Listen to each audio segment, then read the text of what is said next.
সমবায়ের আন্তর্জাতিক বছর 2025 উদযাপনের অঙ্গ হিসেবে শুক্রবার Tripura state cooperative consumer federation limited LPG godown TSCCF limited দুর্জয়নগরে এক পের মা কি নাম কর্মসূচির অঙ্গ হিসেবে এক বৃক্ষরোপণ কর্মসূচির আয়োজন করা হয়। সেই অনুষ্ঠানে উপস্থিত ছিলেন যুব বিষয়ক ক্রীড়া দপ্তরের মন্ত্রী টিঙ্কু রায়, কোঅপারেটিভ ফেডারেশনের চেয়ারম্যান টোটন দাস সহ অন্যান্যরা। ব্যুরো রিপোর্ট আরি ধর্মনগর।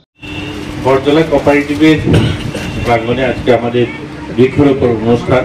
এই অনুষ্ঠানে উপস্থিত হয়েছেন মাননীয় টোটন দাস মহোদয়, উপস্থিত হয়েছেন রতন ঘোষ মহোদয়, রয়েছেন সমীর ঘোষ মহোদয় সহ আমাদের কোঅপারেটিভ দপ্তরের আধিকারিকগণ রয়েছেন এবং ওনার বোর্ড মেম্বাররা এবং এখানকার সাধারণ নাগরিক যারা উপস্থিত হয়েছেন সকলকে শুভেচ্ছা জানিয়ে আজকে আমাদের এই বৃক্ষরোপণ অনুষ্ঠানে এক দুটা কথা বলে শেষ করব।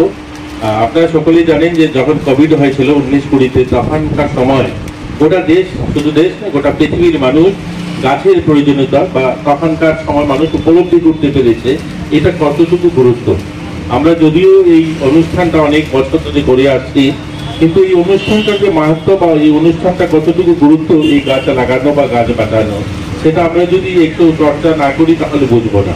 1973-তে রাষ্ট্রসংঘের সিদ্ধান্ত হয়েছে বিশ্ব পরিবেশ দিবস 5 জুন মানানো হবে, গাছ লাগাতে হবে এবং এই স্লোগানকে নিয়ে সামনে রেখে প্রায় 52 বছর গোটা দেশবাসী গোটা পৃথিবীবাসী গাছ লাগিয়ে আছে। 5 জুন পুরো একটা বছর পুরো আমরা এই অনুষ্ঠানটাকে মাথায় রাখি।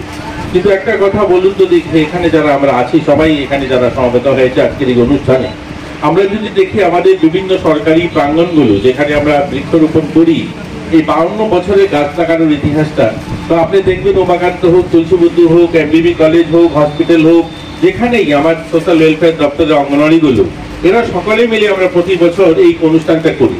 প্রত্যেক বছর যদি 5-7টা করে গাছ লাগিয়ে থাকি তাহলে কত শত গাছ হওয়ার কথা ছিল, জায়গা থাকার কথা ছিল না, জঙ্গল হয়ে যাওয়ার কথা ছিল। শুধু আপনি উমাকান্ত মাঠটাকে ধরুন, উমাকান্ত মাঠে 50 বছর 52 বছর অনুষ্ঠান হয়েছে, প্রত্যেক বছর ক্যালেন্ডার কার্যক্রম 10টা গাছ লাগানো হয়েছে, তাহলে কত গাছ? 5-700 গাছ হয়ে যাওয়ার কথা ছিল। গাছ কোথায়? গাছ নেই। গাছ এর জন্য নেই, গাছ লাগাই ঠিকই, কিন্তু গাছ বাঁচানোর কোনো সংকল্প নেই। এবার সংকল্প নিতে হবে, আমাদেরকে কোভিড শিখিয়েছে যে আমাদের সংকল্প নিতে হবে গাছ লাগানোর পাশাপাশি গাছ বাঁচানো। গাছটা যেন আমরা আজ লাগিয়ে যাব, এই গাছটা যেন বাঁচে, এই গাছটাকে দেখাশোনা করা। যতটুকু গাছ লাগানোর অনুষ্ঠানের প্রয়োজন তার থেকে বেশি প্রয়োজন গাছ বাঁচানোর জন্য আমাদের অনুষ্ঠান, অর্থাৎ গাছ বাঁচানোর জন্য অ্যাওয়ারনেস করা যে গাছ লাগালাম বা গাছ বাঁচাতে হবে। এটা যদি হয় তবেই আমাদের দেখবেন আমাদের যে সংকল্প বা আমাদের লক্ষ্য সেটা পূরণ হবে। আমি আশা করব আজকের এই প্রাঙ্গণে আমরা যে গাছগুলো লাগাবো এই গাছগুলো বাঁচবে। আগামী বছর আমরা গাছ লাগানোর অনুষ্ঠান চেয়েও আমরা লক্ষ্য করব এই গাছগুলো বাঁচলো কিনা, আর গাছগুলো বাঁচানোর জন্য যা যা দরকার তখন আমরা সেগুলো করব, তবেই আমাদের লক্ষ্য সফল হবে এবং আজকের অনুষ্ঠান সফল হবে।